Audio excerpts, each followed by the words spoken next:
मिथिला विश्वविद्यालय के स्नातकोत्तर समाजशास्त्र विभाग में भारत के प्रथम राष्ट्रपति डॉक्टर राजेंद्र प्रसाद की मनाई गई जयंती। शनिवार को मिथिला विश्वविद्यालय के स्नातकोत्तर समाजशास्त्र विभाग में विभागाध्यक्ष डॉक्टर मोहम्मद शाहिद हसन की अध्यक्षता में भारत के प्रथम राष्ट्रपति डॉक्टर राजेंद्र प्रसाद की जयंती मनाई गई। वहीं इस जयंती पर व्याख्यानमाला का भी आयोजन किया गया, जिसका विषय राष्ट्र निर्माण में डॉक्टर राजेंद्र प्रसाद की भूमिका थी, जिस पर आए अतिथियों ने अपने अपने व्याख्यान दिए। वहीं व्याख्यान से पूर्व डॉक्टर राजेंद्र प्रसाद की तस्वीर पर माल्यार्पण किया गया और उन्हें श्रद्धासुमन भी अर्पित किया गया। इस अवसर पर विभाग के कई शिक्षक शिक्षिकाएं एवं छात्र छात्राएं शामिल थे। वहीं विभाग की छात्र छात्राओं के द्वारा स्वागत गीत साथ ही कुल गीत गाए गए।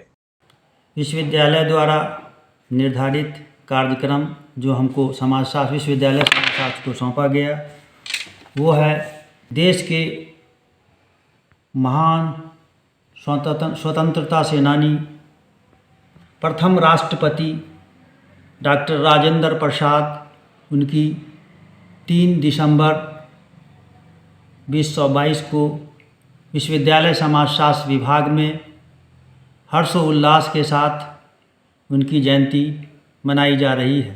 इस अवसर पर हमारे मुख्य अतिथि dean professor doctor Jitendra Narayan, विशिष्ट अतिथि हमारे अलख Niranjan Singh professor and head पूर्व विभागाध्यक्ष मारवाड़ी कॉलेज समाजशास्त्र विभाग और हमारे विश्वविद्यालय समाजशास्त्र विभाग के शिक्षकगण प्रमोद गांधी और मेरे छात्राएं मीडिया पर्सन सभी उपलब्ध थे। इस अवसर पर उनको माल्यार्पण किया गया और हमारे मुख्य अतिथि professor doctor Jitendra Narayan, dean social sciences, इस विषय पर राष्ट्र निर्माण में डॉक्टर राजेंद्र प्रसाद की भूमिका पर अपनी व्याख्यान प्रस्तुत करेंगे। मैं इस अवसर पर संक्षिप्त में ये कहना चाहूँगा कि डॉक्टर इकबाल का एक शेर है, फानूस बन के जिसकी हिफाजत हवा करे, वो शम्म क्या बुझे जिसे रोशन खुदा करे। वो अपने जीवन काल में 2 बार राष्ट्रपति रहे। 3 दिसंबर 1884 ईस्वी में छपरा के जीरादेही गांव में उनका जन्म हुआ। वो महान और अति विशिष्ट कोटि के विद्वान थे, इंटेलिजेंट थे, महान स्वतंत्रता सेनानी थे। महात्मा गांधी राष्ट्रपिता के सच्चे अनुयायी थे, सत्य और अहिंसा पर चलने वाले थे। संविधान सभा, जो संविधान का निर्माण किया गया है, जिसके माध्यम से उसके अध्यक्ष थे और विभिन्न बड़े बड़े पद पर आसीन रहे। उनके प्रति उनसे हमें छात्र छात्राओं को, देश के लोगों को, देश के नागरिकों को प्रेरणा लेनी चाहिए कि उन्होंने देश हित में अपना महत्वपूर्ण योगदान दिया और देश को आज़ादी दिलाने में महात्मा गांधी के साथ कदम से कदम मिलकर उन्होंने अपना समय व्यतीत किया और एक साधारण रूप में राष्ट्रपति होते हुए भी अपना जीवन व्यतीत किए। ये महामानव के प्रति हम श्रद्धा सुमन भी व्यक्त करते हैं।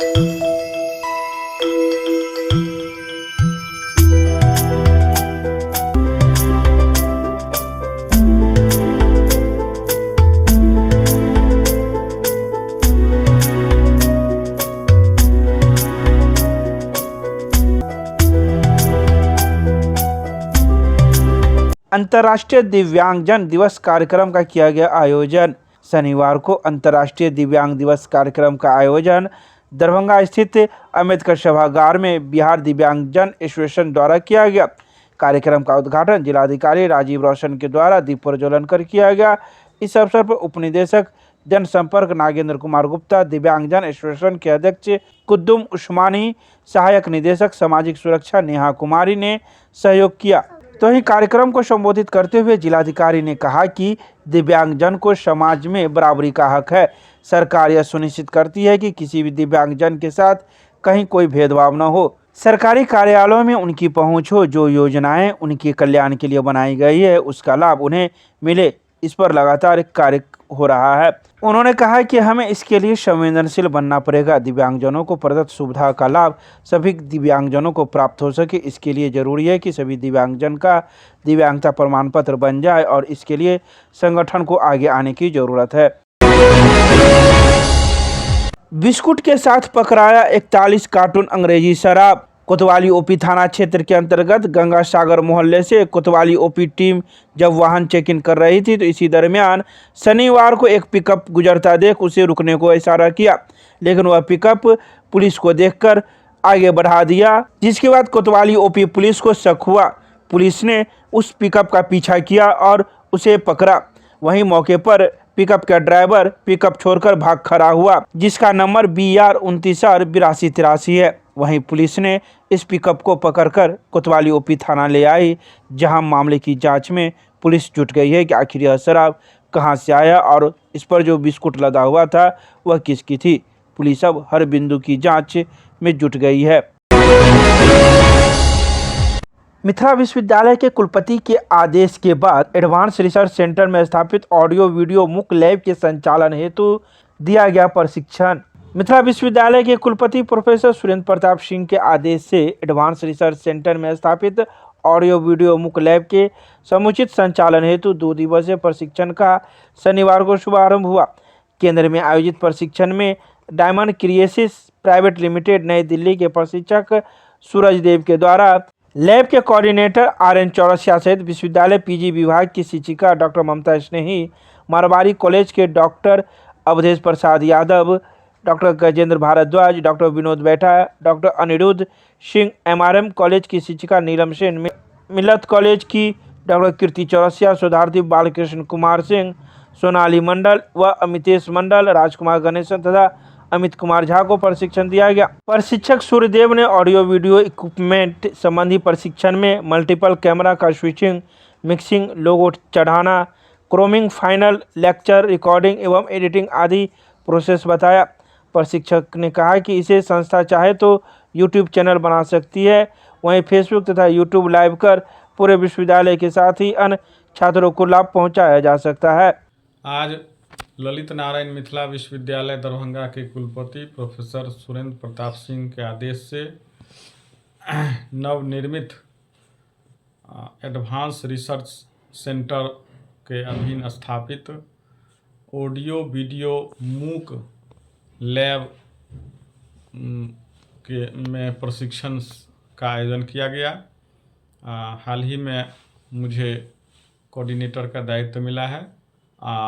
दिल्ली से आए प्रशिक्षक ने किस तरह से चलाना है, मिक्सिंग करना, लेक्चर ऑडियो वीडियो के माध्यम से तैयार करना, सारी बातों की जानकारी बारीकी से दी गई। 2 दिवसीय प्रशिक्षण होगा, एक कल भी, और निर्देशानुसार कुछ अन्य शिक्षकों को भी हमने इस प्रशिक्षण में शामिल किया ताकि उन्हें भी जानकारी हो जाए और मेरी अनुपस्थिति में भी सेंटर का काम बाधित ना हो।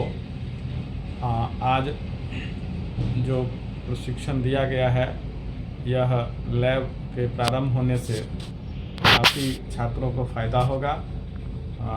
अच्छे शिक्षकों के व्याख्यान और उनके अनुभवों का लाभ दूरस्थ मिथिला विश्वविद्यालय के ग्रामीण क्षेत्रों के छात्रों के अलावे अन्य विश्वविद्यालयों के छात्र शोधार्थी को मिलेगा।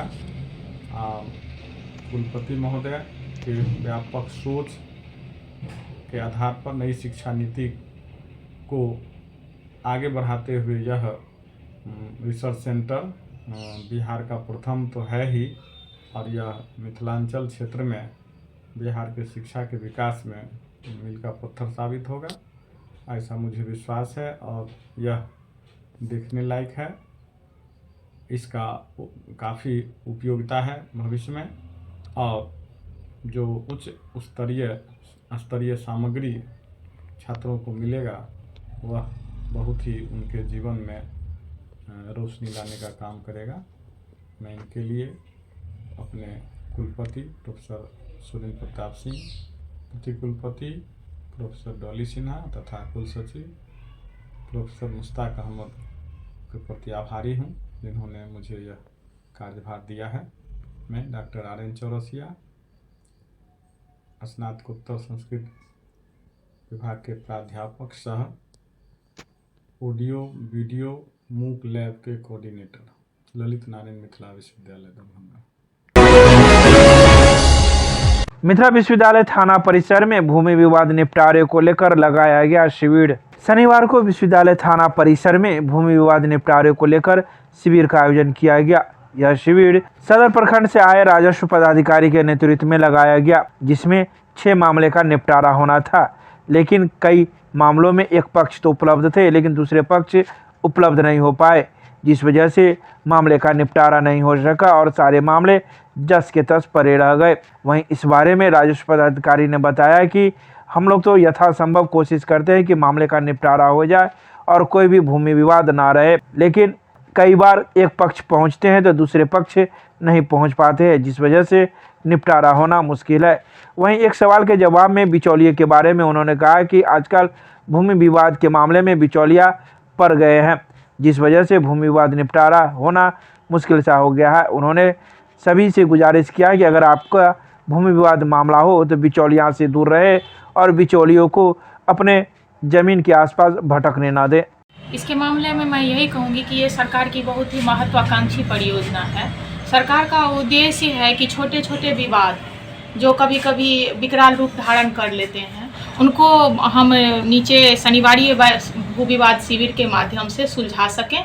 और जो छोटे छोटे सीमांकन से संबंधित रहते हैं या अलग अलग एक ही खेसरा पर 2 लोगों का दावा रहता है, तो साक्ष्य को देख करके हम लोग उसको निष्पादित कर सकें, जिससे कि शांति व्यवस्था समाज में कायम रह सके। क्योंकि प्रायः ऐसा देखा जा रहा है कि अधिकतर विवाद भू विवाद से संबंधित रहता है। परियोजना है, हम लोगों का उद्देश्य रहता है दोनों पक्ष आवें, दोनों पक्ष को सुने, उनके साक्ष्य का अवलोकन करें और साक्ष्य का अवलोकन करने के बाद जो न्याय संगत सुझाव है दोनों पक्ष को दें और आम सहमति से वो उनको स्वीकार कर लेते हैं, तो हम लोग इसमें सफल हो जाते हैं। कभी कभी ऐसा भी हाँ, तो इस मामले में मैंने थाना अध्यक्ष को निर्देश दे दिया है कि जो आवेदक हैं जिन्होंने कंप्लेंट दर्ज किया वही आए, क्योंकि वो कंप्लेंट दर्ज किए हैं तो वही आए, नहीं तो उनके ब्लड संबंध से मतलब ब्लड से रिलेशन संबंधित जो हैं वो आए। मान लीजिए कोई वृद्ध महिला आवेदन दी है तो उनके बेटे आ सकते हैं उनका पक्ष रखने।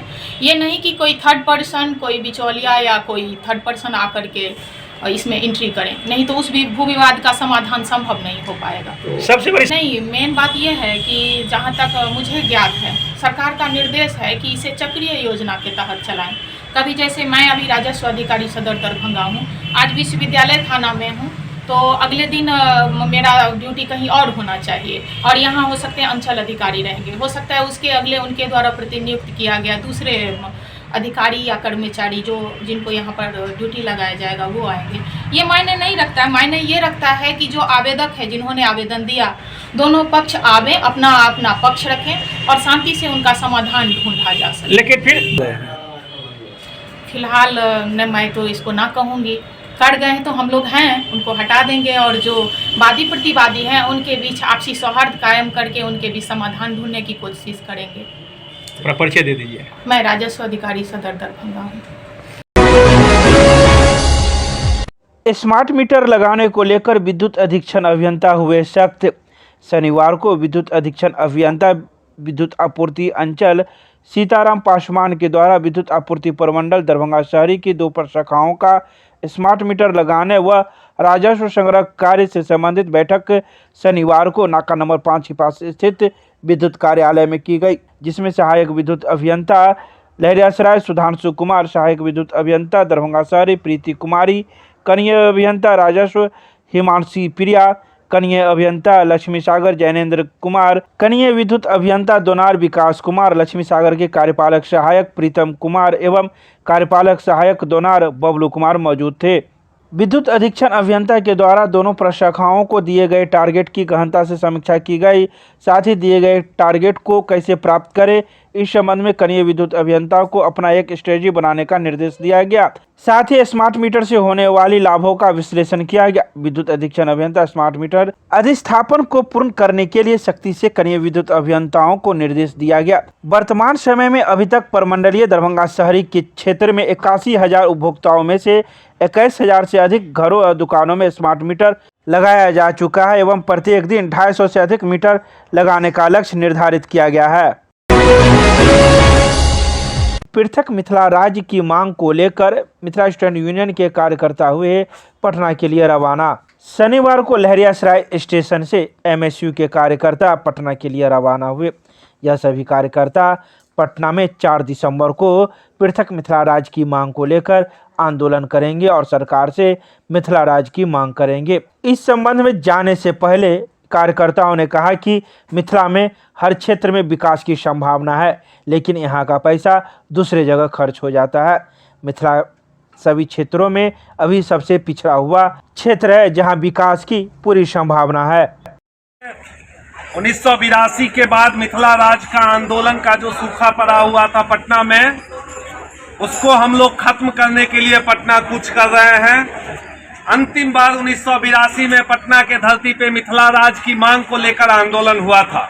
उसके 40-42 साल के बाद मिथिला स्टूडेंट यूनियन ने पूरे मिथिला क्षेत्र को जगाया है, सारे नौजवान को एक किया है। हम लोग गांव-गांव घूमे हैं और गांव-गांव में जाकर हम लोगों को पता चला है कि बूढ़े बुजुर्ग महिला बहन पुरुष सब हम लोगों को समर्थन दे रही है और हम लोगों के तरफ आशा भरी निगाहों से देख रही है कि ये नौजवान का फौज जरूर मिथिला राज्य के कल्पना को साकार करेगा। उन्हें बताएंगे कि ये जो मिथिला राज्य की कल्पना है इसका अपना इतिहास है और इसका अपना भविष्य बनाने के लिए हम लोग मार्च कर रहे हैं। हम लोगों का एकमात्र राज है कि अब हमें बिहार में नहीं रहना है, हमें पृथक मिथिला राज्य चाहिए और पृथक मिथिला राज्य में हम अपने विकास की कल्पना को खुद ही पूरा करने का काम करें। आपका क्या नाम है? दरभंगा यूनेस्को क्लब के तत्वाधान में रविवार को ज्ञान सरिता पब्लिक स्कूल कैदराबाद में स्वास्थ्य जांच शिविर का होगा आयोजन। दरभंगा यूनेस्को क्लब के तत्वाधान में 4 दिसंबर दिन रविवार को ज्ञान सरिता पब्लिक स्कूल कैदराबाद में निःशुल्क स्वास्थ्य जांच शिविर का आयोजन किया जाएगा, जिसमें शिविर के संयोजक डॉक्टर ए.के. गुप्ता के नेतृत्व में 12 सदस्यीय डॉक्टरों की टीम लोगों के आंख, नाक, कान, दांत के साथ ही सामान्य स्वास्थ्य का परीक्षण कर आवश्यक परामर्श देगी, जिनमें doctor Ram Babu Khaitan, doctor Om Prakash, doctor Nutanwala, doctor Shambhunath Mehta, doctor Jagat Nayak, doctor Megha Agarwal, doctor Manish Mahavir, doctor Ranjit Prasad, doctor Shesh Jaiswal, doctor Navlesh Bachchan तथा डॉक्टर पुनीत कुमार के नाम शामिल है। दरभंगा यूनेस्को क्लब की कार्यकारिणी की बैठक अध्यक्ष रतन कुमार खेरिया की अध्यक्षता में हुई, जिसमें कल रविवार को ज्ञान सरिता पब्लिक स्कूल रोहेलागंज दरभंगा में होने वाले स्वास्थ्य शिविर की तैयारी की समीक्षा की गई। कल 12 सदस्यीय डॉक्टरों की टीम प्रसिद्ध चिकित्सक डॉक्टर ए.के. गुप्ता के नेतृत्व में ज्ञान सरिता पब्लिक स्कूल में लोगों को का स्वास्थ्य परीक्षण, बच्चों का, अभिभावकों का, शिक्षक आदि का करेंगे। विशेष रूप से नाक, आँख, कान, दांत आदि की जांच की जाएगी। साथ ही साथ सामान्य स्वास्थ्य परीक्षण भी किया जाएगा, उचित परामर्श दिए जाएंगे। और यह यूनेस्को क्लब का हमेशा से ही सामाजिक कार्य में रुचि रही है। बैठक में यह भी निर्णय लिया गया कि सदस्यों के जो वैवाहिक वर्षगांठ हैं वो भी क्लब के द्वारा सामूहिक रूप से मनाया जाएगा तथा नव वर्ष का जो समारोह है वह 8 जनवरी को मनाने का निर्णय लिया गया है। तो इस तरह से सभी सदस्यों के सहयोग से ये जो कार्यक्रम है सफल होंगे। मैं डॉक्टर आर.एन. चौरसिया, कोषाध्यक्ष दरभंगा यूनेस्को क्लब दरभंगा।